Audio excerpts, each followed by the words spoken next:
Hey, friends, welcome back to Beyond Brokenness and our Raising Arrows series. Wherever you find yourself in the season of motherhood, we're glad you're here. This isn't about perfect parenting, it's about walking faithfully with the Lord as we care for our homes and our families. Here's Alicia. There comes a point in motherhood when you realize you're not only feeding bodies and correcting behavior, you are standing at gates. Some are obvious, like the front door and the devices your children hold. Others are quieter, the imagination, the conscience, the sense of what is normal, funny, or true. A wise mother understands that not everything asking entrance should be welcomed. That may sound simple, but it has become one of the hardest parts of parenting in our age. A child can sit safely on the living room couch and still be discipled by strangers, shaped by 1,000 voices you did not invite, and would never trust if they knocked on your front door. Proverbs 4, verse 23 says, "Keep thy heart with all diligence, for out of it are the issues of life." That word keep means to guard, to watch, to preserve. It is not the shrug of a mother who says, "Well, everybody's doing it." There is a difference between fear driven parenting and watchful parenting. Fear driven parenting sees danger everywhere and forgets the sovereignty of God. It becomes frantic and suspicious and controlling. But watchful parenting sees danger honestly but stays anchored because it understands that children are formed by what they repeatedly see, admire, and imitate. Our culture often acts as though influence is harmless unless it produces an immediate, obvious danger. A song is just a song, or a show is just a show. But 1 Corinthians 15:33 says, "Be not deceived. Evil communications corrupt good manners." The verse begins with a warning, "Be not deceived," meaning do not assume that repeated exposure leaves their little souls untouched. Very few children wake up one morning and suddenly abandon everything they've been taught.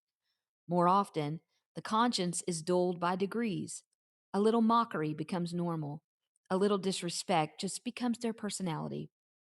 A little compromise becomes maturity in the eyes of the world. And over time, what once would have grieved the spirit begins to feel ordinary. And that's usually how drift happens. Psalms 101:3 says, "I will set no wicked thing before my eyes." We live in an age that sets wicked things before the eyes constantly, except it's called entertainment or artistry or staying relevant to the culture. Much of modern influence does not come as a formal argument, it comes as a story, a joke, a character we're supposed to admire. A child may reject a lecture from someone on these things, but they'll embrace a worldview through entertainment because it came clothed in emotion. That does not mean every book or friendship must be treated with panic, but it does mean that mothers must stop pretending that content is neutral simply because it's popular. Popularity has never been a trustworthy measure of righteousness. Lot's story gives us a picture of gradual influence. At first, scripture tells us he pitched his tent towards Sodom. Later, we find him living in Sodom. He did not begin where he ended. What he allowed near him eventually shaped what surrounded him. Mothers should pay attention to the direction of the tent in the hearts of our children. Where are your children facing? Whose approval matters to them?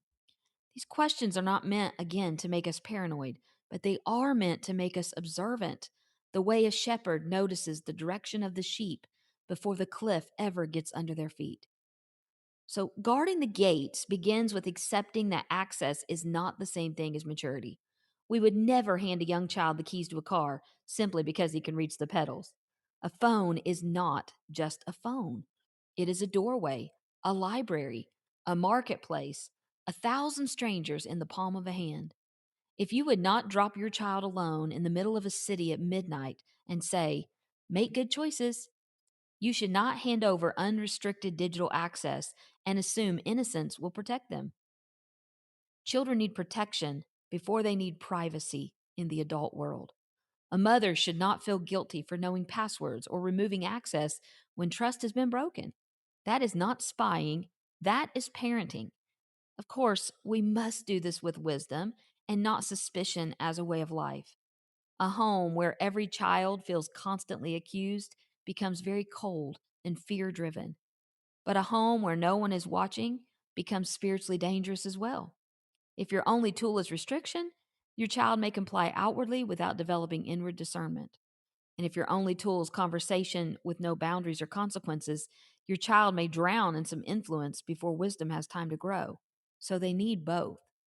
When it comes to media, ask better questions than simply, is there anything bad in it?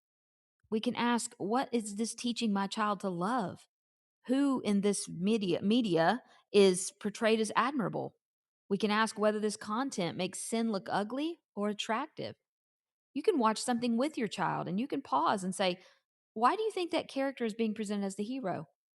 These conversations are not about draining joy from life, but they are about training children to stop consuming blindly. Avoidance may be necessary in many cases, but if we only say no and never teach why, we may raise children who know our rules, but they don't know how to judge wisely when we're not standing right there beside them telling them what to do. Mothers need the courage to say, not in our home, and not with a sneer, but because we're not obligated to host influences that war against the souls that God has entrusted to us. This will sometimes make your children unhappy, and that's okay. A young child may not understand why she cannot touch a hot stove. A teenager may not understand why a certain app concerns you. Understanding is not always required before obedience, though as children mature, we will and should explain more.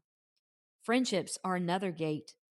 A child's friends can sharpen wisdom or it can normalize foolishness.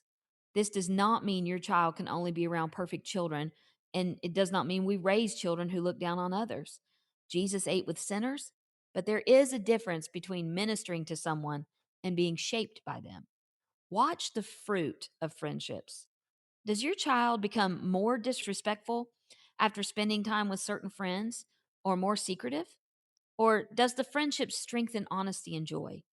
And sometimes this does require hard decisions, limiting time with a friend or enduring your child's accusations that you are the only mother who cares about such things. Do not be moved by it. We are not called to parent by majority vote. Sleepovers especially require wisdom. I'm not making a universal rule for every family because that's between you and the Lord and your own family. But mothers, we should be slow to place children overnight in environments where they cannot see what's happening or know what influences are present. A kind family or familiar church name is not the same as discernment. Ask questions. Know the household. I've been in biblical counseling long enough to know there are many scars from these very kind of situations. Dating is another gate, and it often begins long before a child is formally allowed to date in what they watch and what they believe romance is for. If a child has been discipled by a culture's view of attraction for years, we should not be surprised when a single dating rule feels weak against a formed appetite.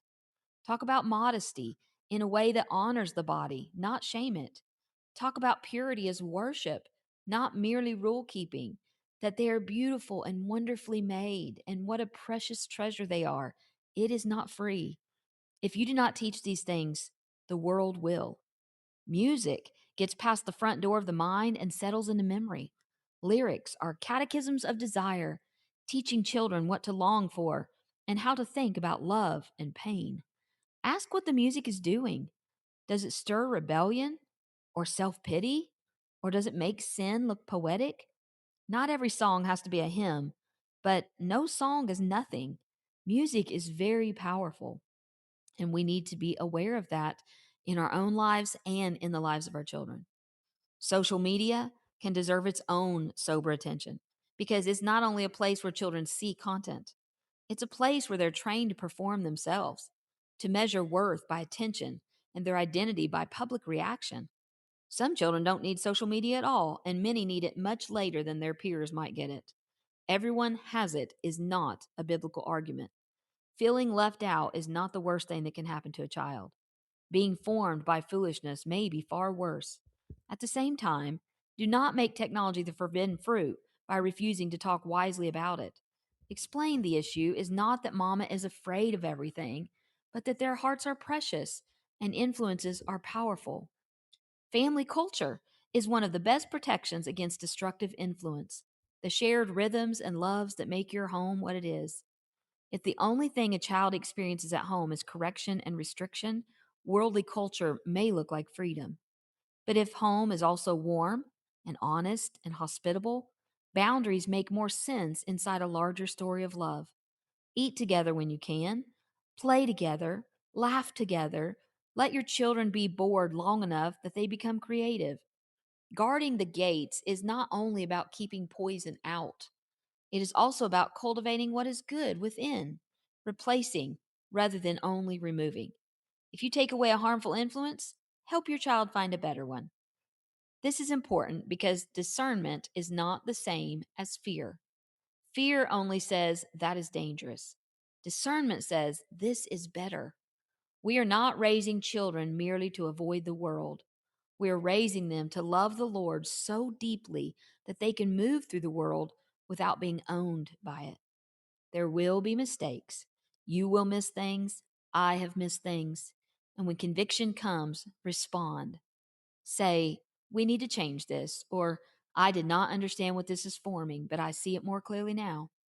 Children may protest when a boundary tightens, but a mother is also allowed to grow in wisdom. You can say, I know we've permitted this, but I just don't believe it's wise anymore. Humble course correction is a part of faithful parenting. And while you're guarding your children, guard yourself. What are you watching? What voices shape your discontentment and your view of motherhood? A mother cannot faithfully guard the home while leaving her own heart unguarded. This is not about hunting for hypocrisy so we can feel condemned. It is about integrity. Children notice when we tell them not to be worldly while we are entertained by worldliness. Guarding the gates is tiring work. Other parents may think you're too cautious. The culture may call discernment legalism, but legalism is trying to earn righteousness through man made rules, and discernment is seeking to honor God by wisely protecting what He has entrusted to you. At the same time, be careful not to become proud. A guarded home is not a guarantee of a regenerate heart. Your rules and my rules cannot save our children, and our discernment cannot become self righteous. We guard because we're stewards, but not because we're saviors. The goal is not to raise children who merely know how to avoid certain apps and friends. The goal is for them to grow into men and women who guard their own hearts with diligence because they belong to Christ. One day, we will not be standing over every gate. So while they're young, train their discernment, not just their compliance. Sit with them, explain decisions, hold boundaries, apologize when you overreact, do not be naive, and do not be afraid. Mama, your home has gates. Your child's heart has gates. And what repeatedly shapes the mind eventually shapes the life. So keep that heart with all diligence, not to build a fearful little fortress, but because you are helping prepare arrows who will one day fly into a world full of competing voices. May they know the shepherd's voice well enough to recognize the stranger's. Until next time, my friends, God bless. Thank you for joining us today. If you would like to learn more about Alicia and the ministry behind Beyond Brokenness, you can visit us at www.voiceforthevulnerable.org.